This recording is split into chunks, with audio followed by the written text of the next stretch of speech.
I'm back with another video. This video is the first of a series of videos about my winter wildlife experiences in Yellowstone National Park.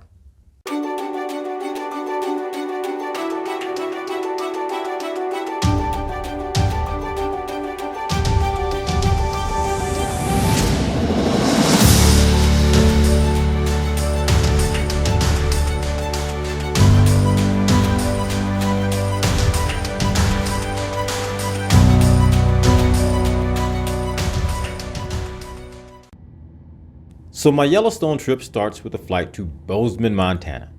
Part of that flight path actually takes you over Yellowstone National Park, and you can look down, as I am doing here, and see it is going to be cold. But that's okay. One of the things I believe is that there is no such thing as bad weather, only the wrong clothing. So I am layered up and ready to go. Yellowstone in winter is different from Yellowstone any other time of the year. Reason being, most of the park is closed to vehicle traffic. You can only drive on one road. There's only one entrance into the park, and that entrance is the north entrance in Gardner, Montana. I flew to Bozeman.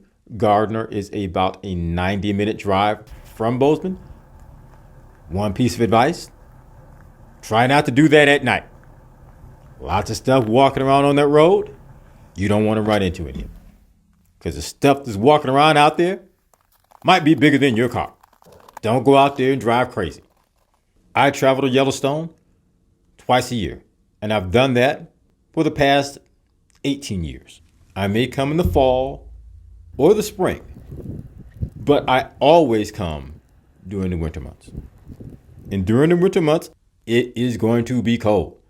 So this will be the time to step up your layer game, because it is all about the lightweight layers. Do not come out here wearing cotton and gym shoes. Not going to work for you. So here I am. This trip begins at the northern entrance. Little known fact, some of the first park rangers in Yellowstone were buffalo soldiers. These dudes were out here long before Gore-Tex and fleece and all of that. No, man. Nope. You have heard me say before in previous videos, and I will say this again. Yellowstone National Park is one of the places that I guarantee you will see wildlife. Lots of it. You come out here and you don't see wildlife, you need to go to the doctor. Something wrong with your eyes. You will probably see wildlife before you even get in the park, which is another reason why you shouldn't drive from Bozeman to Gardner at night. But as soon as you come in the park, you're going to see these dudes. Bison are everywhere. And they use the road just like you do. They kind of figure, why should I walk around in all this deep snow? I'm going to use the road. It gets plowed every morning. This is a much easier path to where I'm going. I'm going to use this. And just let me say, when the bison are on the road, you stop and you wait. Please do not make the mistake of getting out of the car, even though they're going to walk right by you. No, bad idea. I've said this before. I'm going to say it again. It's called wildlife for a reason. Do not stick your hand out your window and try and pet the bison. They don't like people. Just let them pass. Just creep on by. Leave them alone. We're going to talk about the bison in a future video, because I'm going to do a series of videos on Yellowstone, because there's so much here, you just can't get it all in one. But I will say this: there's somewhere between 5,000 and 6,000 bison in the park or in the area. There used to be about 60 million. You're going to see this animal called pronghorn.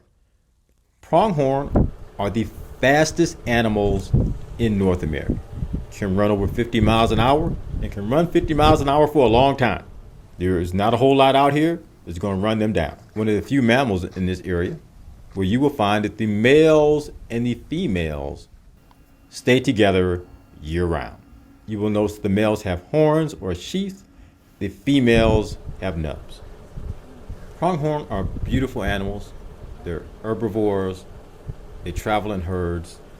As I said, they run over 50 miles an hour. There's nothing else out here that runs that fast.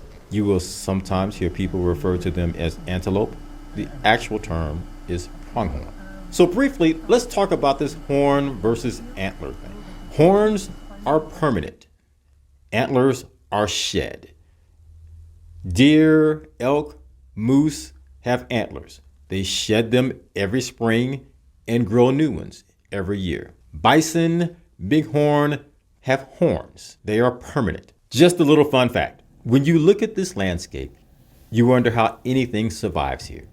I've been out here for 20 minutes and I'm really thinking about packing it in. I don't. It is amazing how wildlife here adapts to the environment. Because I'm going to tell you, hey man, I love coming out here, but I can't live out here. I just can't do it. And I love this place. Here's another animal with horns. Bighorn sheep. You will notice these are females. This is kind of a recurring theme. The males and the females only come together during mating season. Males tend to live in a solitary life or in bachelor herds. They do not spend the year with females. The males are called rams. Females are called ewes. The rams have beautiful horns that curl around his head. Rams' horns can weigh up to 30 pounds. They tend to live at higher elevations. They will come down later in the day, sometimes to drink. You will see them near Corwin Springs. You will also see bighorns in the afternoons, Soda Butte, in the Lamar Valley. Bighorn sheep, at least males, can weigh up to 300 pounds. They have a little girth to them. Females aren't quite as large. They're about 180 pounds or so. Female bighorn have smaller horns. They don't curl, and they weigh up to about 180. Bighorn are nervous because there are things out here that eat them. A golden eagle will even take a bighorn lamb. You will also see elk. There again, male and female adult elk only come together during mating season. You know, this is kind of a driving theme with wildlife. I don't know exactly what they're trying to tell us. They only come together for just a few months a year. Males will live a solitary life most of the year or in a bachelor herd. They have huge antlers, which they shed in the spring. Sometime in mid to late March, his antlers will fall off and they will start growing again. So if you look at their antlers, it only took a year for him to grow those. During the winter, they don't move a lot. They try and conserve as much energy as possible, as all wildlife out here does. Energy conservation is key to their survival. They need to preserve every calorie that they can. Female elk you will find in much larger herds. Cows, calves, and yearlings from that year will stay together. There is strength in numbers because there are things out here that will eat them. There are 3 members of the canine family that live in the park. This one is the smallest one. This is a red fox. They tend to live a solitary life. You won't find them with a number of other predators. They are not large enough to fight off wolves, bears, coyotes. They, however, are excellent hunters. There are moose in Yellowstone. You'll find them in the canyon area. You'll find them at the northeast entrance. This is a male. You won't see a lot of movement out of these large animals because they really need to conserve energy. I sat and watched him for about 90 minutes, did not move. Canine number 2 that lives in Yellowstone, coyotes. Some people call them coyotes, some people call them coyotes. They are members of the dog family. They are larger than the red fox. They are smaller than the gray wolf. Coyotes are hunters and scavengers. This is one of the animals in the park. They mate for life. He finds a mate, they stay together. Coyotes and wolves are mortal enemies. One reason being, they compete for the same food. Many of us have coyotes that live in our neighborhoods. Very often we may mistake them for dogs. They live throughout the United States in just about all in any environment. They're very adaptive animals. There is a healthy population of bald eagles that remain in Yellowstone National Park throughout the year. Many of the rivers and streams are fast moving and they don't completely freeze over. It gives these birds an opportunity to hunt. Don't be surprised if you see more than one of them. During the winter months, there is no denying that the star of the show is the gray wolf. One of the reasons that I come here every winter is because I just love watching them. Can't get enough. People come from all over the world and line up in the cold and wait for hours in hours on end to get a glimpse of these dudes. You will see people stopped on the side of the road, cameras, spotting scopes, microphones, all sorts of things for a glimpse at gray wolves. There are a number of wolf packs that live in the park. Many of them live on the northern range. We will talk about them more in another video because, as I said, there's just so much to talk about with them. Couldn't get it all in one. So yes, there will be a video coming on wolves of Yellowstone. This particular trip, I got a chance to check off one of the animals on my wildlife bucket list. Now, people may wonder what this is. This is a badger. I have been looking for a badger for decades. Decades. You hear me? Decades. Finally found one.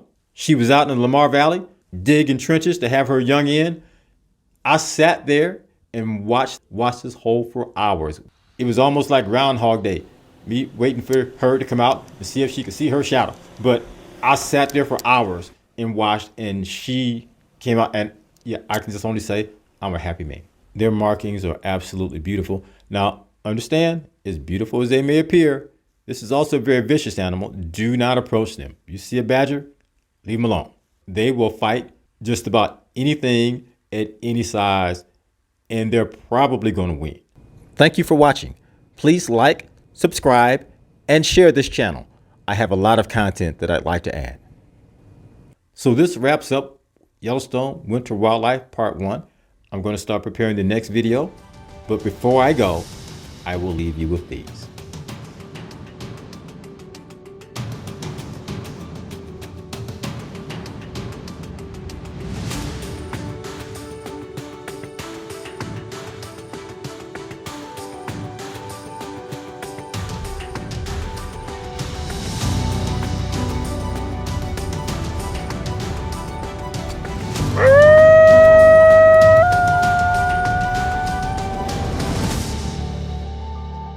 Thank you for watching. I'll be posting another video soon. Please stay tuned.